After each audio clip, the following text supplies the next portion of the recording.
શ્રી ગણેશાય નમઃ. મિત્રો, આપ જોઈ રહ્યા છો આપણી યુટ્યુબ ચેનલ કૃષ્ણ મંદિર જગતગુરુમાં આપ સૌનું સ્વાગત છે.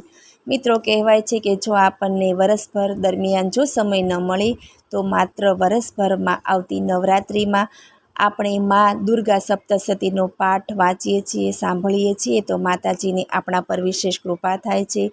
દુર્ગા સપ્તશતી આપણા ધર્મનો સર્વમાન્ય ગ્રંથ છે કે જેમાં ભગવતી કૃપાના સુંદર ઇતિહાસોનું ખૂબ જ સુંદર રીતે વર્ણન કરવામાં આવ્યું છે. માતાજીએ શા માટે કયા કયા સ્વરૂપો ધારણ કર્યા હતા અને કેવી રીતે અસુરોને માર્યા હતા તેમજ તેના અનેક સ્વરૂપોનું રહસ્ય શું છે તેનું વર્ણન આ દુર્ગા સપ્તશતીમાં કરવામાં આવેલું છે. જે લોકો ભગવતી દુર્ગા સપ્તશતીનો પ્રેમપૂર્વક, ભક્તિથી, શ્રદ્ધાથી, સ્મરણપૂર્વક આ દુર્ગા સપ્તશતીનો પાઠ કરે છે તેની પર માતાજીની કૃપા થાય છે. તો આજે આપણે આ વિડીયોમાં માતા દુર્ગાના સપ્તશતીનો પાઠ વિશે સાંભળશું. જો આપને મારો વિડીયો પસંદ આવે તો લાઈક કરજો, શેર કરજો અને પહેલીવાર જો આ વિડીયો આ ચેનલમાં જોઈ રહ્યા હોય તો સબસ્ક્રાઈબ કરજો જેથી મારા નવા વિડીયોની માહિતી તુરંત આપ સુધી પહોંચે. ઓમ શ્રી દુર્ગા દેવીએ નમઃ. ઓમ શ્રી બોલો શ્રી અંબે માત કી જય. યા દેવી સર્વભૂતેષુ માતૃરૂપેણ સંસ્થિતા નમસ્તસ્ય નમસ્તસ્ય નમસ્તસ્ય નમો નમઃ. શ્રી દુર્ગા સપ્તશતી અધ્યાય પહેલો. મેઘા ઋષિ ભગવતીનો મહિમા વર્ણવે છે. પ્રથમ ચરિત્ર બ્રહ્મા ઋષિ છે. મહાકાળી દેવતા છે. ગાયત્રી છંદ છે. નંદા શક્તિ છે. શક્તિ દંડિકા બીજ છે. અગ્નિ વાયુ ને સૂર્ય તત્વ છે અને ઋગ્વેદ યજુર્વેદને સામવેદ સ્વરૂપ છે. મહાકાલી મહાલક્ષ્મીને મહાસરસ્વતી દેવતાની પ્રસન્નતા માટે, ચરણકામની સિદ્ધિ માટે પ્રથમ ચરિતના જપમાં વિનિયોગ કરવામાં આવે છે. માર્કંડ્ય ઋષિ બોલ્યા કે હે સૂર્યનો પુત્ર સાવરણી, આઠમો મનુ કહેવાય છે. એમના જન્મની કથા જે અંધારામાં છે તે હું વિસ્તારથી સંભળાવું છું. એ સૂર્યનો પુત્ર સાવરણીએ કયે પ્રકારે દેવની ભક્તિ કરી કે જેથી એ મહાભાગ્યશાળી મહામાયાની કૃપા વડે મન્વંતરનો અધિપતિ થયો એ કથા પણ હું સંભળાવું છું. એ કથા આ પ્રમાણે છે. ઘણા પ્રાચીન કાળના સ્વરોચિત મન્વંતરને વિશે સુરથ નામનો રાજા રાજ્ય કરતો હતો. એ રાજા ચૈતર વંશમાં ઉત્પન્ન થયેલો હતો ને તેનું રાજ્ય આખી પૃથ્વી પર હતું. તે રાજા પોતાની આખી પ્રજાનું પાલન પેટના છોકરા માફક કરતો હતો. તે રાજાને કોલના શિકારી રાજા જોડે વેર બંધાયું. એ સુવર્ણના શિકારી રાજા અને સુરત રાજા વચ્ચે ઉગ્ર યુદ્ધ થયું. એમાં જોકે સુરત રાજા પ્રબળ હતો તો પણ હાર્યો. પછી તે પોતાના નગરમાં આવીને માત્ર પોતાના દેશમાં જ રાજ્ય કરવા લાગ્યો. ત્યાં પણ શત્રુઓએ તેને જપવા દીધો નહીં અને આવીને ઘેરો ઘાલ્યો. એના દુષ્ટ દુરાત્મા પ્રધાનો ફૂટ્યા અને દુર્બળ થયેલા સુરત રાજાનો સઘળો ખજાનો, બળ અને સૈન્ય એ બધું સઘળું દુશ્મનોને હાથે ગયું. આમ થવાથી તે રાજા શિકાર કરવાનું બહાનું કાઢીને એક ઘોડા પર બેસીને ગહન જંગલમાં ચાલી નીકળ્યો. ચાલતા ચાલતા જાય છે ત્યાં મેઘા નામના ઋષિનો આશ્રમ આવ્યો. એ ઋષિ બહુ જ ભલા હતા. એ આશ્રમ ઋષિના શિષ્ય સાથે શાંત વૃક્ષો વડે સુશોભિત થયેલો હતો. એ મુનિએ આ રાજાનો સત્કાર કરી અને પોતાના આશ્રમમાં ઉતારો આપ્યો. એ મુનિવરના આશ્રમને વિશે તે રાજા આમ તેમ ફર્યા કરતો હતો, પરંતુ તેના મનમાં મમત્વ થકી આકર્ષણ થયેલું હોવાથી એવા વિચારો આવતા કે જે પ્રજાનું પૂર્વે મારા પૂર્વજોએ પાલન કર્યું એ પ્રજાનું આધિપત્ય મેં ખોયું છે. એ મારી પ્રજાનું પાલન ધર્મથી થતું હશે કે નહીં એ વિશે મને શંકા છે. તેથી મારા ચાકરો અને હંમેશા મદમાતા સુરહસ્તી નામના હાથી અને પ્રધાનો શી હાલતમાં હશે તે હું જાણતો નથી. મારા વેરીને વશ પડેલા તેઓ શા સુખ ભોગવે છે? જ્યારે મારા તાબામાં હતા ત્યારે તે હંમેશા મારી મહેરબાનીથી ધન અને ભોજનથી અત્યંત સુખ પામતા હતા. તેઓ પરદેશી રાજાની ધુસેરી તળે દબાઈ ગયા હશે અને નીતિસર ખર્ચ કરવાને બદલે હંમેશા પુષ્કળ ખર્ચ થતું હશે. અતિ દુઃખી એકઠા થયેલો મારો ખજાનો નિરંતર ઉડાવી દેવામાં આવતો હશે. એવા વિચારોનું ચિંતન તો રાજા હંમેશા કર્યા કરતો હતો. તે ઋષિના આશ્રમને વિશે તેણે એક વખત એક વેશ્યને દીઠો. તેને જોઈ સુરત રાજાએ પૂછ્યું કે હે ભાઈ, તું કોણ છે? ને તારે આવવાનું કારણ શું? દિલગીરીવાળો અને ઉદાસ તું કેમ દેખાય છે? એ પ્રમાણે રાજા વેશ્યને પૂછ્યું. એ સાંભળી તેને ઉત્તર આપ્યો અને વેશ્યએ બોલ્યો કે મારું નામ સમાધિ છે. હું જાતનો વેશ્ય છું અને ધનવાન કુળમાં ઉત્પન્ન થયેલો છું. મારા બૈરી છોકરાએ લોભથી મારું સર્વસ્વ ધન લઈ લીધું અને મારો ત્યાગ કર્યો છે. તેથી હું સાધુ થયેલો છું. મારા બૈરી છોકરા અને ધનથી હું વિહિત થયેલો છું. મારા સગા વહાલાઓથી ત્યજાયેલો હું વનમાં આવ્યો છું અને અહીં મારા પુત્ર તથા સગા વહાલાના કુશળથી અજાણ છું. અહીં વસતો હું સ્વજન અને મારા સગા સંબંધીઓની ખબર જાણવાને ચાહું છું. ઘરે તેઓ સેમ કુશળ હશે કે નહીં? મારા છોકરા સદવૃત્તિવાળા હશે કે દુર્વૃત્તિવાળા હશે? રાજા બોલ્યો કે જે પુત્ર અને પત્નીના ધનલોભથી તું નીરસ થયો છું, તેઓની સાથેના સ્નેહમાં તું શા માટે પીડાય છે? વેશ્ય બોલ્યો કે હે રાજા, તમે તે કહ્યું તે બરાબર છે, પણ હું શું કરું? મારું મન હું ઘણુંય વાળું છું, પણ વળતું નથી. હે રાજા, છોકરાઓએ તો ધનલાભથી પિતા સ્નેહ ત્યજ્યો તથા સ્ત્રીએ પતિ સ્નેહથી અને સગા વહાલાઓએ બંધુ સ્નેહ ત્યજ્યો, તો પણ મારા સ્વજન પરની પ્રીતિ મને મારા હૈયામાં સાલે છે. મારું પ્રેમી હૈયું દુર્ગણી બંધુઓને માટે કેમ દાજે છે? તેનું કારણ હે મહામતી રાજા હું જાણતો નથી. એ સ્વજન વિશે વિચાર કરીને વારંવાર નિસાસા નાખું છું અને ઉદાસ થાવ છું, છતાં તે અપ્રીતિવાનોમાં મારું મન નિષ્ઠુર થતું નથી. માર્કંડેય મુનિ બોલ્યા કે હે વિપ્ર, અત્યાર પછી તે રાજા અને સમાધિ નામે વેશ્ય એ બે જણ મેઘા ઋષિ પાસે અને જે આશ્રમના વિશે હતા તેમની પાસે ગયા. તે રાજા અને વેશ્યએ સઘળી વાત ઋષિને યથાયોગ્ય સંભળાવી અને પોતાના જેવા બીજા દુઃખીઓને પણ તેને વાત કથાઓ કહી. ત્યાર પછી રાજા બોલ્યો કે ભગવાન, હું આપને એક પ્રશ્ન પૂછવા ઈચ્છું છું. જેઓની તરફ મારે સ્નેહ ન કરવો જોઈએ એવાની તરફ માત્ર હું મનના સ્નેહને લીધે કેમ દુઃખી થાઉં છું? મારું અખિલ રાજ્ય ધન સંપત્તિ સહિત નાશ પામ્યું એમ જાણતો છતાં અજ્ઞાનીની જેમ તેઓ પર કેમ પ્રીતિ રાખું છું? હું જ માત્ર પ્રીતિ રાખું છું એમ નહીં, પણ આ વેશ્યપુત્ર અને દારા વડે ધનલોભથી ત્યજ્યા છે, છતાં મારી માફક એ સ્વજનોના શોકથી પ્રીતિને લીધે પીડાય છે. એવી રીતે અમે દુઃખી છીએ. અમે જાણીએ છીએ કે અમારા સ્વજનોનો દોષ છે, છતાં પણ એવા દુષ્ટ દોષને વિશે પણ અમારું મન મમત્વથી આકર્ષણ પામે છે. હે મહાભગ ઋષિ, અમે જ્ઞાની છતાં અમારા દેહને અજ્ઞાનને મોહરૂપી અંધપણું કેમ પ્રાપ્ત થયું છે? અને અમને વિવેકને વિશે અંધ થયેલા જેવું મૂઢપણું કેમ પ્રાપ્ત થયું છે? ઋષિ બોલ્યા કે હે રાજા, સમસ્ત પ્રાણી માત્રને ઘટપટ વિશે જ્ઞાન છે, પરંતુ તેઓ પૃથક વિષયને અનુસરે છે. તે આ પ્રમાણે છે: કેટલાક રાતે આંધળા હોય છે, કેમ કે કાગડા, જ્યારે કેટલાક પ્રાણી ગાય, અશ્વ વગેરે દિવસે તથા રાત્રે સરખી દ્રષ્ટિવાળા હોય છે. મનુષ્યોને જ્ઞાન છે એ સાચું, પણ બીજા જ્ઞાની નથી એવું નહીં. પશુ પક્ષી મૃગ વગેરેને પણ માણસના જેવું જ જ્ઞાન છે. માણસને ખાવું પીવું ને ઊંઘવું વગેરે વિષય છે, અને એ જ વિષયો બીજા પ્રાણીઓને પણ છે.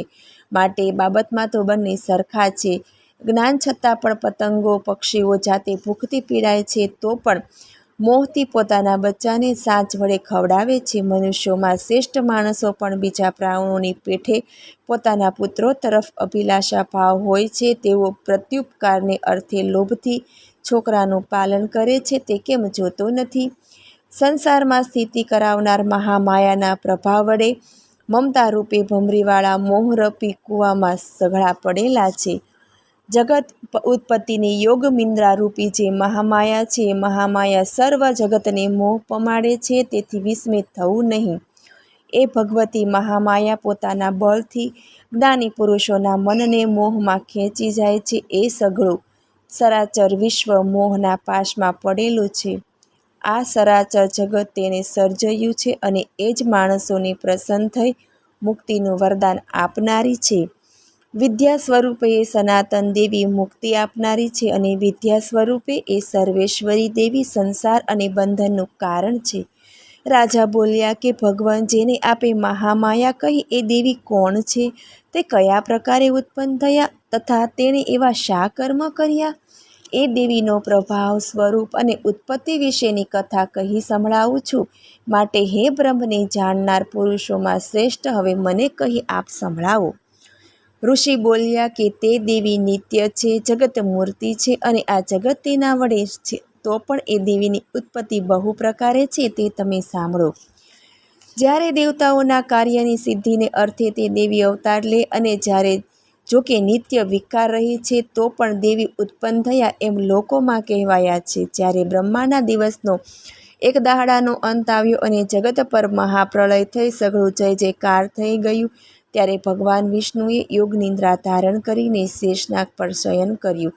એ વખતે મધુ અને કેટભ એ નામે વિખ્યાત બનેલા બે ઘોર અસુરો વિષ્ણુના કાનના મેલથી જન્મ્યા અને તેઓએ બ્રહ્માને હણવાનો ઉદ્યમ આરંભ્યો.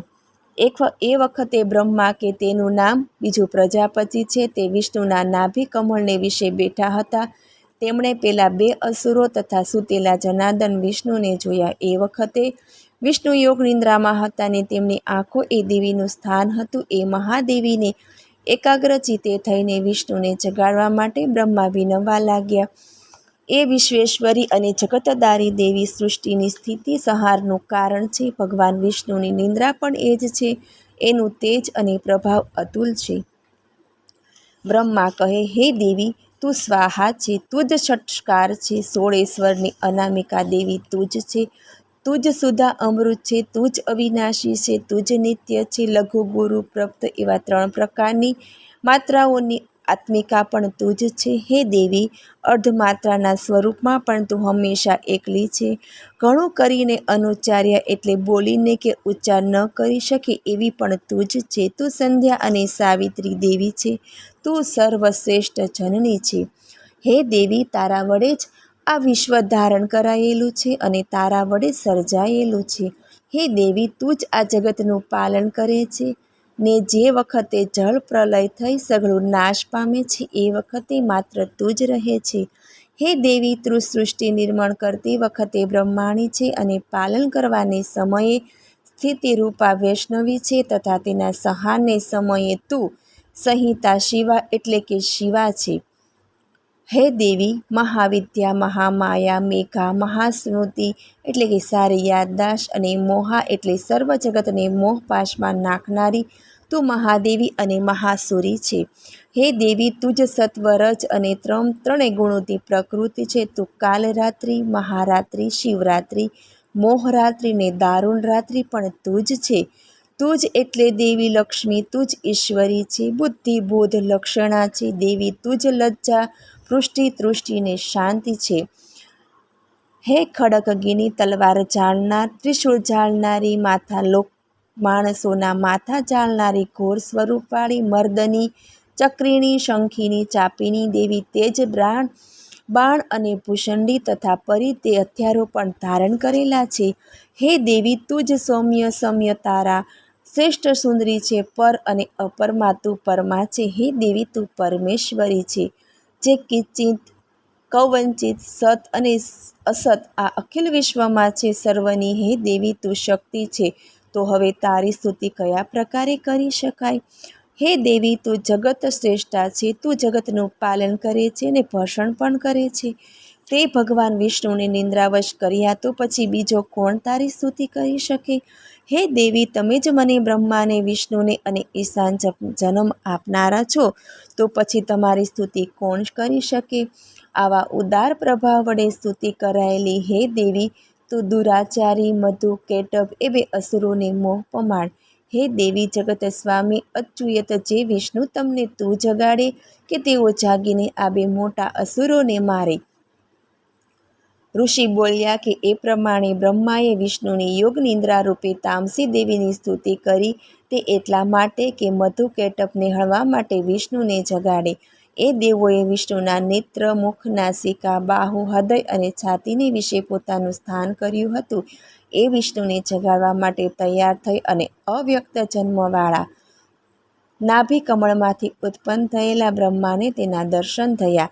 તે તામસી દેવીએ જનાર્દન વિષ્ણુને પોતાની શક્તિથી મુક્ત કર્યા. એટલે તેઓ પોતાની પ્રળયકાળના જળ ઉપરની શૈયા પરથી ઉઠીને ઊભા થયા અને પેલા બે અસુરોને જોયા. દુરાત્મા મધુકેટભ અતિ વીર્યવાન અને પરાક્રમી હતા. તેઓની આંખો ક્રોધથી લાલ થઈ ગઈ હતી અને બ્રહ્માને ખાઈ જવાનો ઉદ્યમ કરવા લાગ્યા. વિષ્ણુ ઉઠીને તેઓની સાથે લડવા લાગ્યા. તેનું અને અસુરોની મહાબાહુ યુદ્ધ 5000 વર્ષ સુધી ચાલ્યું. બંને અતિ બળવાન અસુરો મહામાયાથી મોહિત થયેલા હતા અને તેમણે વિષ્ણુને કહ્યું કે તું મારી પાસેથી વરદાન માગી લે. ભગવાન બોલ્યા, હું તમારો બંનેનો વધ પસંદ કરું છું, માટે બીજું મારું કંઈ વરદાન જોઈતું નથી.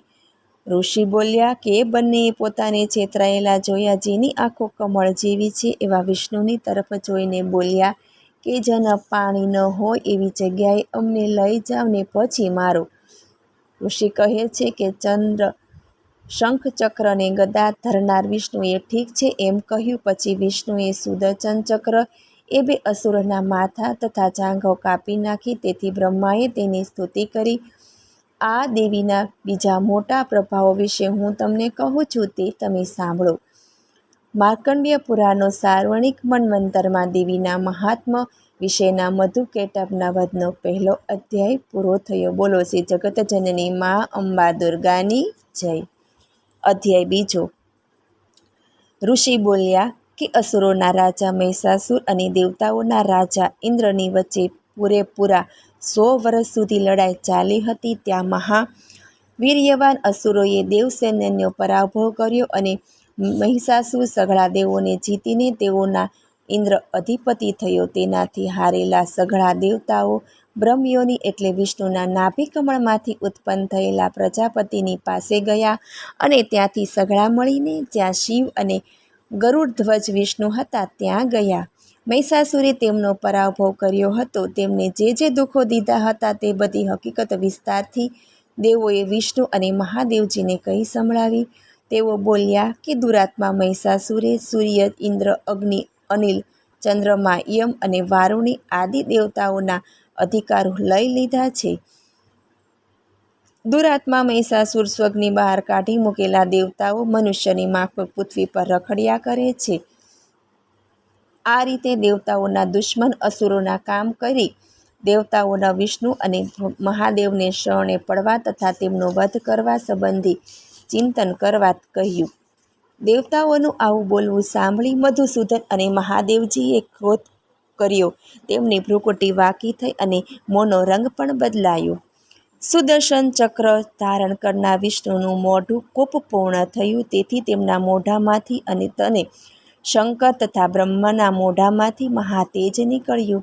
ઇન્દ્ર વગેરે બીજા દેવતાઓના શરીરમાંથી પણ મહાતેજ નીકળ્યું અને પહેલાં નીકળતા મહાતેજની સાથે તે એકત્ર થઈ ગયું.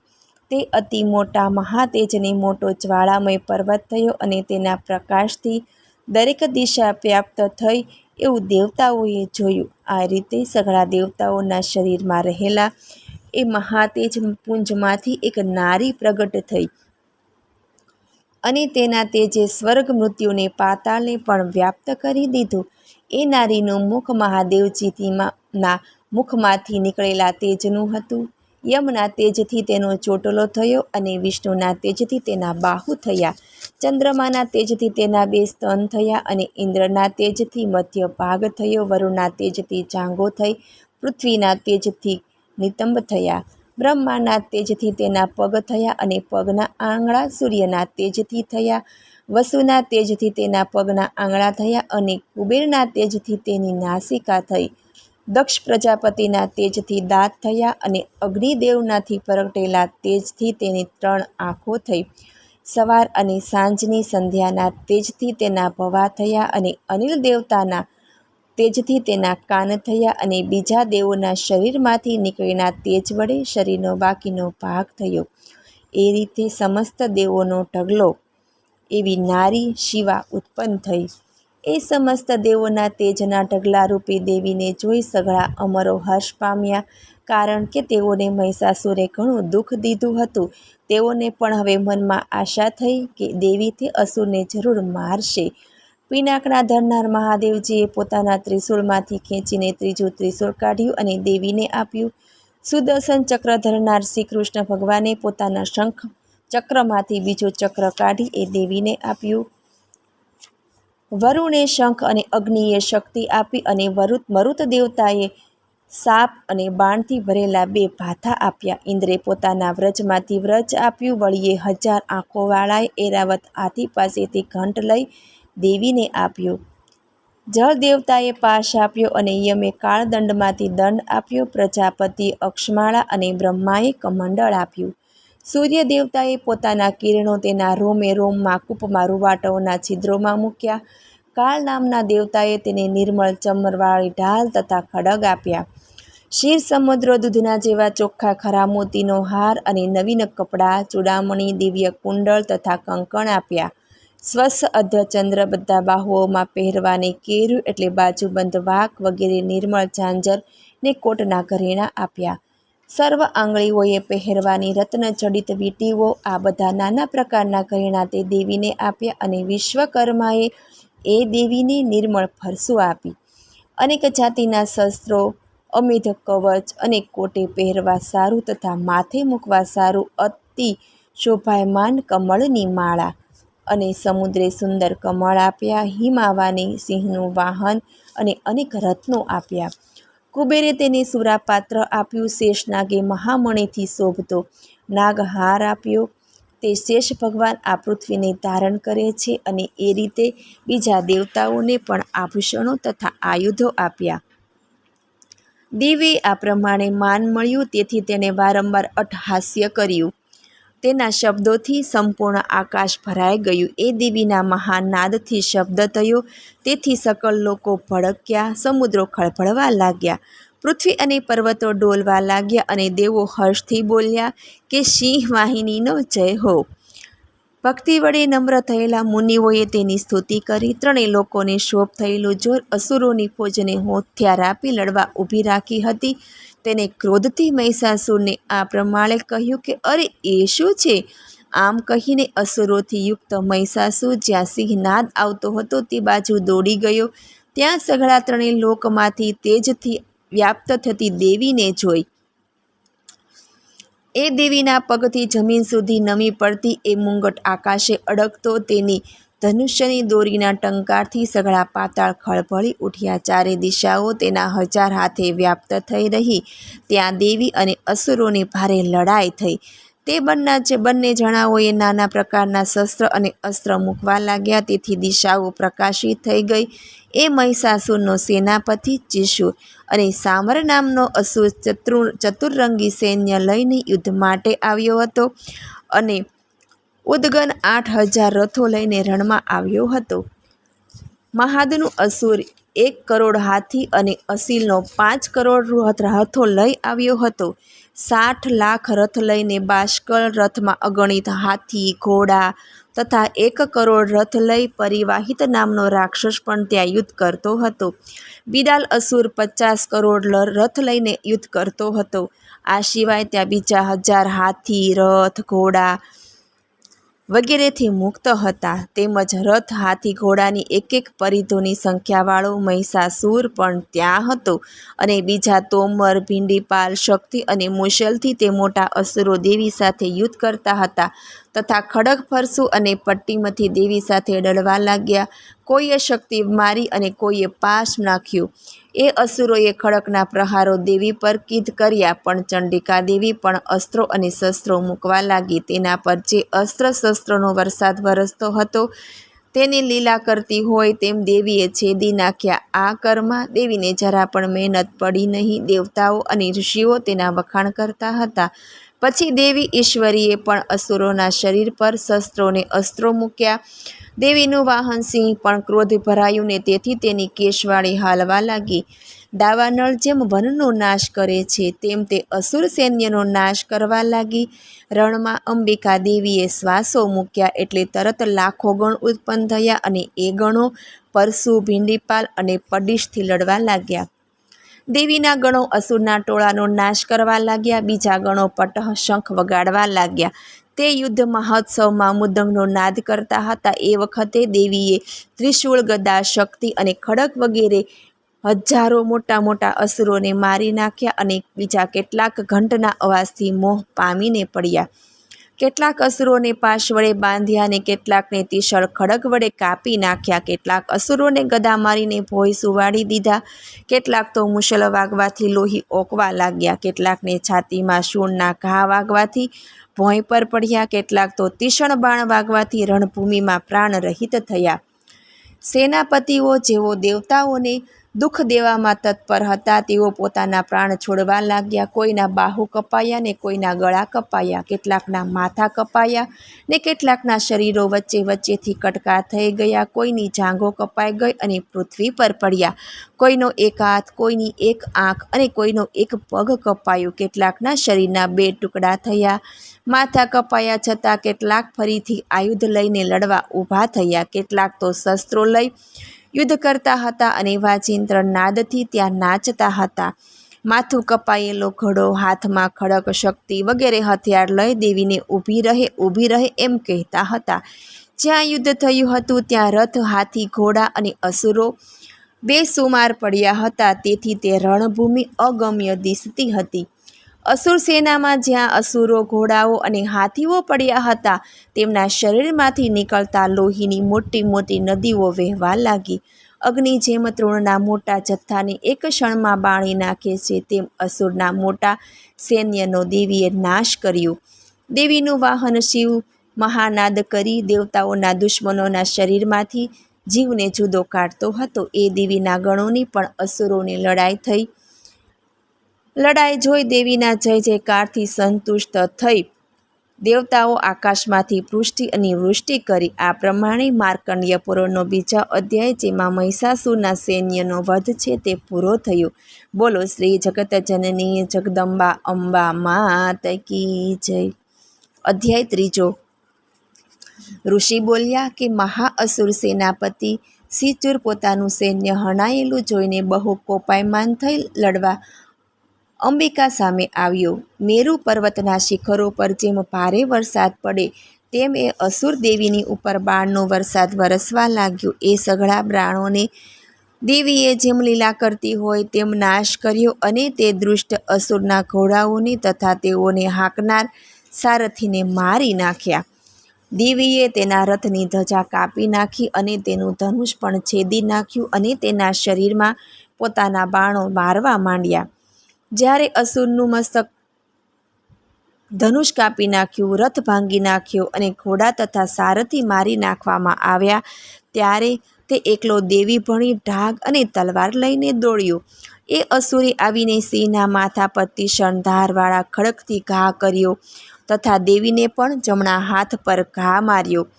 મેઘામુનિ સુરત રાજાને કહે છે કે હે નૂપનયન, તે ખડગ દેવીની ભુજાને અડકતા જ ભાંગી ગયું. એ જોઈને અસુર કોપથી લાલચોળ આંખો કરીને દેવીને મારવા ત્રિશૂળ લીધું. તે અસુરે તે ત્રિશૂળ દેવી ભણી ફેંક્યું ને સૂર્યબિંબ જેવું જજવલ્યમાન તેજ વાણ હતું. જાણે વાદળમાંથી સૂર્ય નીકળતો હોય એમ લાગતું હતું. દેવીએ એ ત્રિશૂળ જોઈ અને પોતાના ત્રિશૂળને તે શૂળના 100 કટકા કરી નાખ્યા અને મહાઅસુર ચિશૂરનો પણ પ્રાણ ગયો. મહિષાસુરનો બળવાન સેનાની ત્રિશૂળ હણાયો. તેથી દેવતાઓના દુઃખ દેનાર ચામર નામનો અસુર હાથીએ ચડીને આવ્યો. એ ચામર અસુરે એકદમ દેવી ભણી શક્તિ ફેંકી. એ શક્તિની દેવીએ હુંકારથી ભોંય પાડી અને તેજ વગરની થઈ ગઈ. પોતાની ભોંય પડેલી અને ભાંગેલી શક્તિ દેખીને ચામર અસુર ખૂબ જ ક્રોધ ભરાયો અને તેને ત્રિશૂળ ફેંક્યું. એ દેવીએ પોતાના બાણ વડે છેદી નાખ્યું. દેવીનો સિંહ કૂદકો મારીને ચામરના હાથીના ગંડ સ્થળ પર બેઠો અને ત્યાં દેવતાઓના અસુર બહુ ભયંકર રીતે યુદ્ધ કરવા લાગ્યા. તેઓ બંને લડતા લડતા ભોંય પડ્યા અને દારૂણ લડાઈ ચાલી. બંને ક્રોધયુક્ત થઈને બાહુયુદ્ધ કરતા હતા. એવામાં સિંહે વેગથી આકાશ તરફ ઊંચે ઉછળી ચામર અસુર પર છલાંગ મારી અને પોતાના પંજા વડે તેનું માથું ધડથી જુદું કર્યું. દેવીએ રણક્ષેત્રમાં શિક્ષા અને વૃક્ષોના પ્રહારથી ઉગ્ર અસુર મારી નાખ્યો અને કરાલ અસુરને દાંત, મુક્કીઓ અને તમાચા મારીને મારી નાખ્યો. દેવીએ ક્રોધ કરીને ગદાઓ મારી ઉદ્ધત અસુરનો ચૂરો કરી નાખ્યો. ભીંડીપલ મળીને બાષ્કલ નામના અસુરનો જીવ લીધો. તામ્ર અને ગંધક એ બંને અસુરને બાણ માર્યા, તેથી તે પણ મરી ગયા. પરમેશ્વરીએ ઉગ્રાસ્ય, ઉગ્રવર્ય અને મહાહનુમ એ 3 રાક્ષસોને ત્રિશૂળ વડે મારી નાખ્યા. તલવાર મારીને બિડાલનું માથું કાપી નાખ્યું, તેથી તે રણમાં પડ્યો. દુર્ધર દુર્મુખ એ અસુરોને બાણ વાગ્યા, તેથી તે યમલોકમાં જવાબ દેવા લાગ્યો. મહિષાસુર એ પ્રમાણે પોતાના સૈન્યનો નાશ થયેલો જોઈ પાડાનું રૂપ લઈને દેવીના ગણને ત્રાસ દેવા લાગ્યો. કેટલાક ગણને તુંડ પ્રહાર વડે, કેટલાકને ખરીવો વડે અને કેટલાકને લાંગુલ એટલે કે પૂંછડા વડે અને કેટલાકને શિંગડા વડે વિદાઘાત દેવા લાગ્યું. કેટલાકને પોતાના વેગથી તથા બીજાને ભ્રમણથી અને કેટલાકને નિશ્વાસના પવન વડે ભૂતળ પર પાડ્યા. એ પ્રમાણે ગણોને પાડીને મહિષાસુર મહાદેવીના વાહન સિંહને મારવાને દોડ્યો. એ વખતે દેવીએ મહાક્રોધ કર્યો. એ મહાવીર્યવાન અસુર ભારે ક્રોપથી પૃથ્વીનું પુષ્ટ ખણતો તથા પર્વતો શિંગડા વડે ઊંચે ઉછળતો હતો અને બરાડા પાડતો હતો. તે ભોંયે ખોતરીને જમીન ઉછાળવા લાગ્યો અને પૂંછડા વડે સમુદ્રના પાણી ઉછાળવા લાગ્યો અને સઘળી બાજુએ જળજળકાર કરી મૂક્યું. તેણે પોતાના શિંગડા હલાવીને આકાશમાંના વાદળને ભાંગી ભાંગીને ટુકડા કરી નાખ્યા અને શ્વાસ લીધો. તેના પવન થકી તેના અતિ ઘણા ઝીણા કટકા થઈ અને જ્યાં ત્યાં ભોંયમાં પડ્યા. તે વખતે મહાઅસુર ક્રોધથી દેવી સામે મારવાને દોડી આવતો હતો. તેને જોઈને દેવીએ પણ તે અસુરનો વધ કરવા માટે ક્રોધ ધારણ કર્યો. દેવીએ ફાંસો મૂક્યો અને એના વડે અસુરને બાંધી લીધો. એ વખતે તે અસુર પાડાનું રૂપ ત્યજી લઈને એકદમ સિંહનું રૂપ લઈને ઊભો રહ્યો અને ચંડિકા તેનું માથું છેદવા જાય છે કે તરત જ તેના હાથમાં તલવાર ઝાલેલી છે એવા પુરુષનું રૂપ લઈ ઊભો રહ્યો. પછી દેવીએ તે પુરુષને બાણથી છેદી નાખ્યો. ઢાલ તથા તલવાર કાપી નાખ્યા. ત્યારે તે એક મોટો હાથી થઈને ઊભો. પોતાની સૂંઢ વડે તે હાથીના રૂપવાળો અસુર સિંહને ખેંચવા લાગ્યો અને ગર્જના કરવા લાગ્યો. એ વખતે દેવીએ તેની સૂંઢ તલવાર વડે કાપી નાખી. એ વખતે તે અસુરે પાછું પોતાનું પાડાનું રૂપ લીધું અને સચરાચર વિશ્વને ભય પમાડવા લાગ્યું. એ વખતે જગત માતા ચંડિકા ક્રોધે ભરાયા અને તેમણે સુરાપાન કર્યું અને તેમની આંખો લાલ દિસવા લાગી અને તેઓ પુનઃ હસવા લાગ્યા. એ વખતે બળ અને વીર્યના મદથી ઉત્પન્ન થયેલો તે અસુર વારે વારે બરાડા પાડવા લાગ્યો અને ચંડિકા ભણી મોટા પર્વતો અને શિંગડા વડે ફેંકવા લાગ્યો. તે પાડાના રૂપવાળા અસુરે નાખેલા પર્વતોના દેવીએ ચૂરે ચૂરા કરી નાખ્યા અને એનું મોઢું દારૂ પીવાથી લાલમ લાશ થઈ ગયું. એવા તે પોતે મહિષાસુર પ્રત્યે આ પ્રમાણે બોલ્યા. દેવી બોલ્યા, હું જ્યાં સુધી દારૂનું પી રહી છું ત્યાં સુધી હે મૂઠ તું માત્ર ગર્જના કરી લે અને ત્યાર પછી હું તને મારી લઈશ એટલે તરત દેવતાઓ ગર્જના કરશે. ઋષિ બોલ્યા. એ પ્રમાણે બોલીને એકદમ કૂદકો મારીને મહાઅસુરને મહિષાસુર પાસે ગયા અને એક પગ વડે દાબીને એના કંઠમાં ત્રિશૂળ માર્યું. દેવીએ એ પાડારૂપી અસુરનું ગળું કાપી નાખ્યું એટલે તેના ગળામાંથી અડધું અસુર સ્વરૂપ બહાર નીકળ્યું. એ રૂપ દેવીના વીર્યથી ઘેરાયેલું હતું, માટે આખું રૂપ નીકળવાને અશક્ય હતું. તે અસુર બહાર નીકળેલા અર્ધ શરીરથી જ દેવી સાથે યુદ્ધ કરવા લાગ્યું. એ વખતે દેવીએ એક મોટી તલવાર લઈને તેનું ગળું કાપી નાખ્યું. મહિષાસુર પડ્યો એટલે એની સઘળી દૈત્ય સેનામાં હાહાકાર થઈ ગયો અને સૈન્ય નાશ પામ્યું. ત્યારે સઘળા દેવગણોને અત્યંત હર્ષ થયો. ઇન્દ્રાદિ સઘળા દેવતાઓ તથા ઋષિઓ દેવની સ્તુતિ કરવા લાગ્યા અને અપ્સરાઓ તો નૃત્ય કરવા લાગી. આ પ્રમાણે મહિષાસુરના વધ વિશેનો 3જો અધ્યાય જે સાવરણી મન્વંતરમાં છે તે પૂરો થયો. બોલો શ્રી જગતજનની મા જગદંબા દુર્ગાની જય. યા દેવી સર્વભૂતેષુ શક્તિરૂપેણ સંસ્થિતા નમસ્તસ્ય નમસ્તસ્ય નમસ્તસ્ય નમો નમઃ. મને સાંભળવા બદલ ધન્યવાદ. જો આપને મારો વિડીયો પસંદ આવે તો લાઈક કરજો, શેર કરજો અને પહેલીવાર જો આ વિડીયો આ ચેનલમાં જોઈ રહ્યા હોય તો સબસ્ક્રાઈબ કરજો, જેથી મારા નવા વિડીયોની માહિતી તુરંત આપ સુધી પહોંચે. ધન્યવાદ. જય શ્રી કૃષ્ણ.